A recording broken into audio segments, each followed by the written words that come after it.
Hey, it's Nick V from the Baka Boyz in the house. We have Jairek in the house, the one and only Jairek Robbins, son of the legendary Big Robbins. I'm going to call him Big Robbins here. Hey, we both had a Tony mentor in our life. I heard you guys had Tony G. Yes, we do. I had Tony R. Oh, I love Tonys. Yeah, Tonys are good in your life. Tony Robbins, your father, growing up in the household, was it stressful? Did you pick up on a lot of things at a young age? Because you're in the same industry now. So what's interesting, I've been in this industry now for over 20 years, which is kind of cool. Very cool. And I grew up mostly with my mom because my dad was on the road 350 days a year doing his events and seminars and changing the world in a positive way. Yeah. And so a lot of stuff I obviously picked up from dad, hopefully too, when I saw him, but a lot of it I picked up from mom, which I think parenting is such an important piece.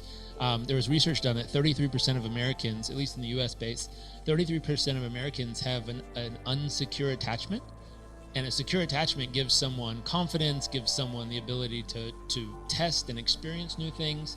The example they gave in childhood developmental psychology is basically if a young person feels like they have a secure attachment, they'll be willing to try something new away from their parent, knowing that they have a safe place to come back to if it doesn't work out for them. Gotcha. If they have an insecure attachment, what happens is they're fearful to try anything because there's no safe place to call home. There's nothing to come back to. And so my mom gave me that safe, secure attachment as a kid, luckily, because she was focused on raising me her whole youth, I guess. They were both 24 when they had me. So young couple. Parents.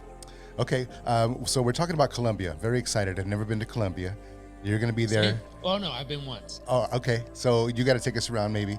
We're going to be there July 17th through the 19th for the Successful Living Summit SLS. It's the World Cup of Transformation.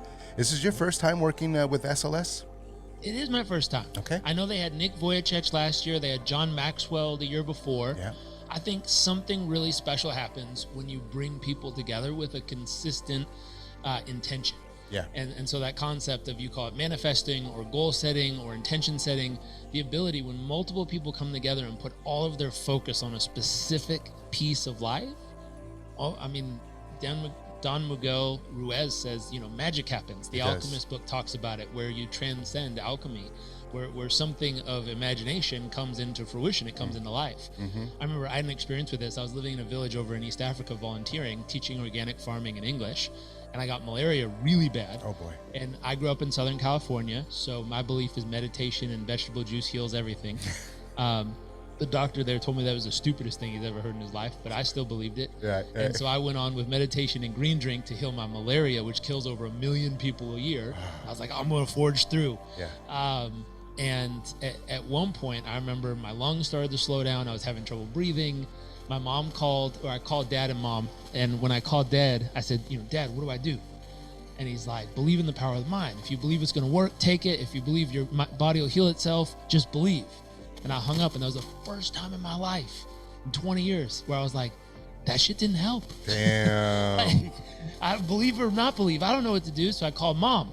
Mom got on the phone and laid into me. She's like, I didn't raise you for 20 gosh darn years for you to go die in some godforsaken country. Right. You take that medicine. And before she hung up, she said, and I'm on my way. I was like, oh no. Hung up the Mom's phone. coming. She's bringing the sandals. Go whack me. Yeah. And so mom was on her way. First time out of the country on a major trip. If we had more time, I'll tell you, she had a crazy adventure getting there. She was coming down the stairs and her bag turned and she tripped on the stairs and fell on her hands and knees when they landed. And everyone behind her started clapping. They thought she was kissing the ground because she was excited to land. No, she tripped.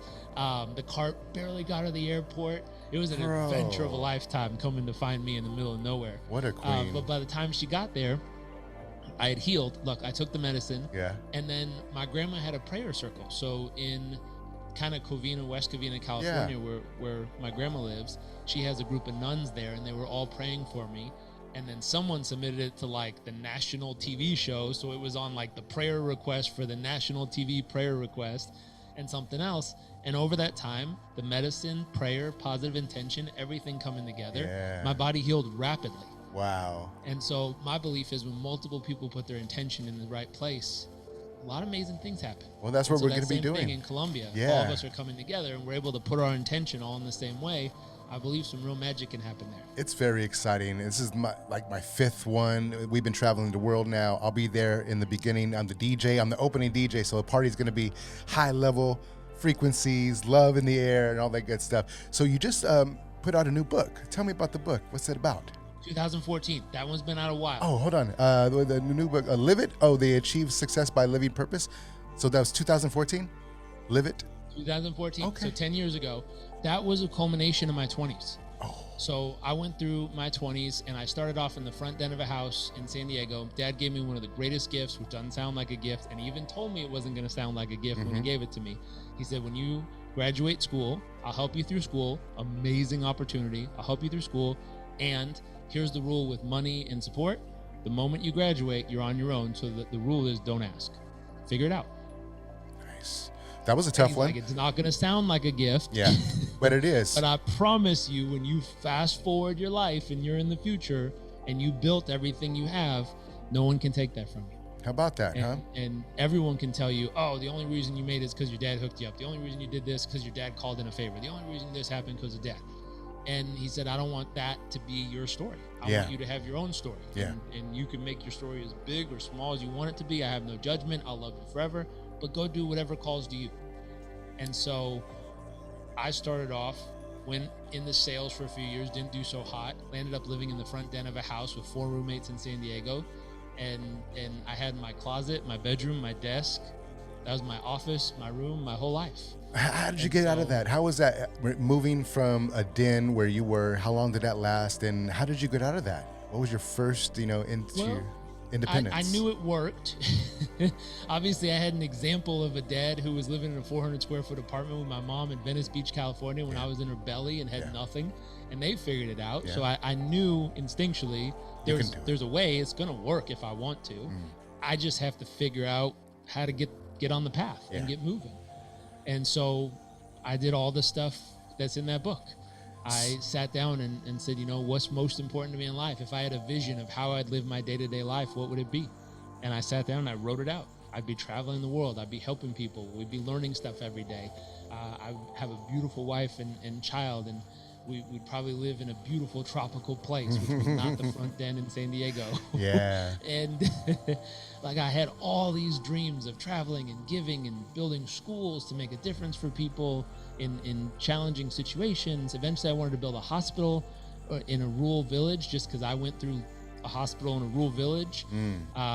And they don't have supplies out there. Like, when I left, they asked me if I could leave back pain medication for women having babies. Yeah. And I was like, no, I don't. Why would I have that kind of pain medication? They're like, Advil, Tylenol, like basics. Like, you're gonna give that to a woman having a baby? Wow. What's wrong with you? Like, you need actual pain medication. Right.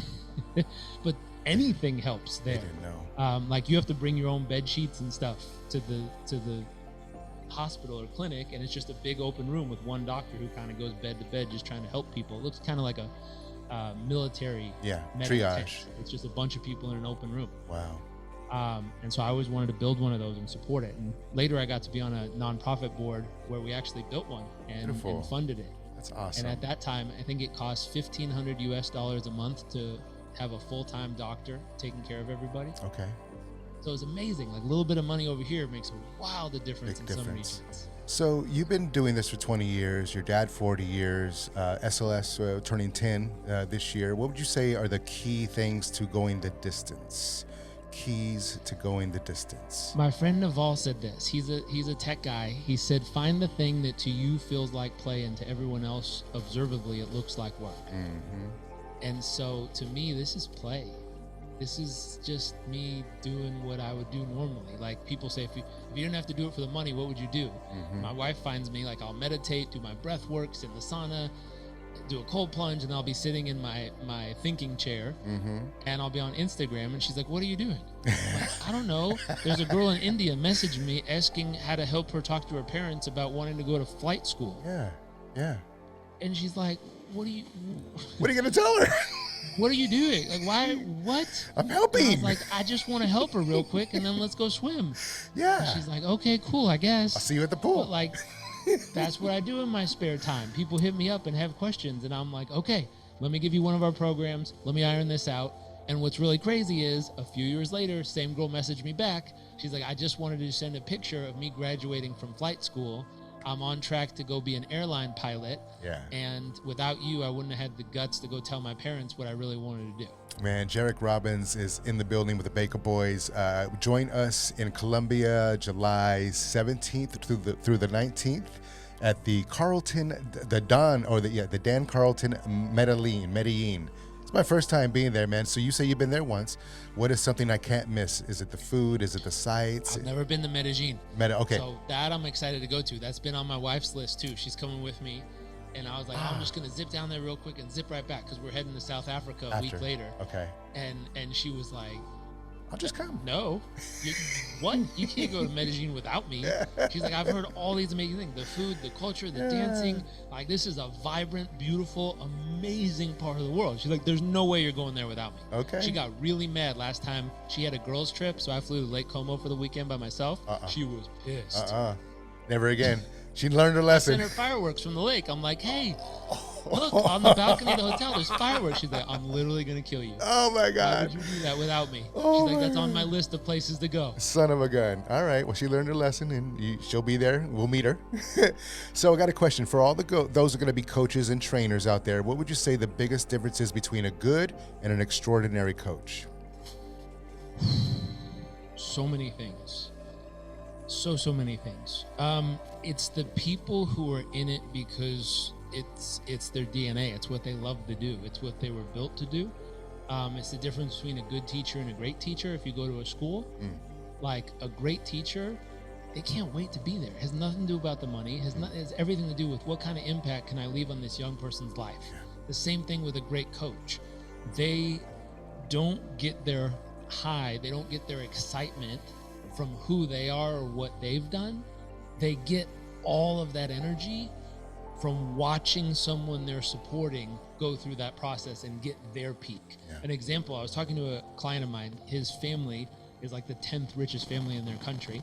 And he had me talk to his dad one time, who was retiring and getting older and kind of just sitting around talking about the will kind of stuff. And he's like, I'm worried about my dad. Can you talk to him? I was like, yeah, sure. And I was like, I don't know what I can add to him. Like, he's done real well in life. Just talk with him. You have a way about you. And I was like, all right. So we chatted. At the end of the conversation, he said, I finally understand what you do. I was like, okay, what do I do? Like, I'll grab the bait. What do I do? And he said, you, my friend, are a Sherpa. Which means? And I was like, is that a compliment or are you dissing me? I don't know how this is going to land. And he's like, no. Someone should never go up the mountain without you. And I said, why? And he says, because you know the path. You know how to walk. You know which way to go. You know what gear to take. You know what time to go. You know where the dangerous steps are, that if you step there, you fall off the side of Mount Everest. You know all the details of the path, and people take you with them to make sure that they're successful getting to their peak. I said, that's a beautiful example. I thought you were saying I just carry everyone's shit around. He's like, no.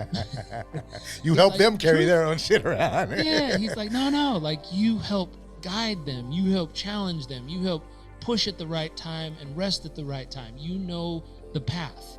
And I started laughing. I Googled. Everyone talks about people. I have one friend who's gone to the peak of Mount Everest, and she was so proud of herself. And there's a Sherpa who's been to the peak of Mount Everest, I think like 13 times. Okay.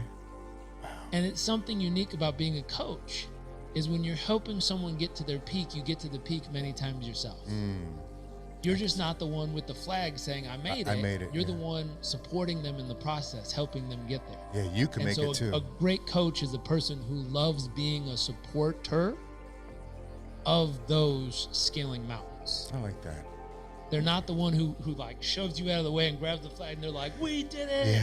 That's not the coach. The coach is the one who's smiling in the background, taking in all that joy because they just watched your eyes brighten up because you just did something you didn't know you could do. I like that. And they believed in you. You believed in you. But the moment when it happens and you have the epiphany, your light bulb goes on where you're like, whoa, I can do this. I can get to this peak in my life.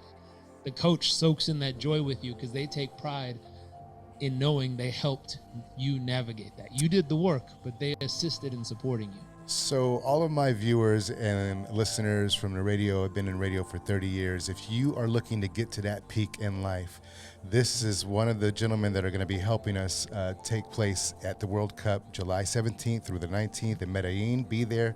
If you want to get tickets, they're still available, slsworldcup.com. What are you going to be sharing with us finally before we let you go? In Colombia? I'll throw one more thing in here. My belief is a teacher, and I brought teachers up along the way for an important reason. I think teachers have the ability to shape young people's lives in a profound way. And I think every person I've met has had a teacher unknowingly either help them or hinder them in some way. And it's usually in a passing conversation. Okay. Like before a class, after class, either someone shares something and they go, you know what? I think you have what it takes to do that. I believe in you. Keep going. And they don't realize how much that means to someone when they're young. Oh, yeah. Adults too, but especially young people. Yeah. Or someone shares something with a teacher and they go, come on, don't be silly. Don't be ridiculous. Yeah. Let's just get real. What are you really going to do with your life? Wow. And they don't realize how big of an impact that makes in either hindering them or helping them. Parents and so I took that. a bunch of the tools we teach in Performance Coach University for people who want to be coaches, and I took out some of the most important ones, and I created, I have it all outlined, we need to record it, but we're creating a program called Coaching Tools for Teachers that we're going to give away for free to teachers, and our goal is to give it away to, I think, 40,000 teachers, which rough class size, we did all the estimates, it'll reach about 1 billion young people a year, with the goal of giving teachers those tools. So in those passing conversations, they have the tool to lay the right foundation with young people at the moments when it matters most. And so part of what we'll talk about some of those tools at the SLS conference. But while we're here, that's something I'm excited about. So if anyone's listening that knows a teacher, feel free to submit them our way. We'd love to be able to give them the program as a gift, just to support them and making sure we reach more young people. All right, man. Well, thank you so very much for your time today. Jairek Robbins, you are an inspiration to so many. You have been for 20 years, and we look forward to seeing your teachings and bringing it to the world. SLS World Cup. Yeah, July 17th through the 19th. We'll see you there.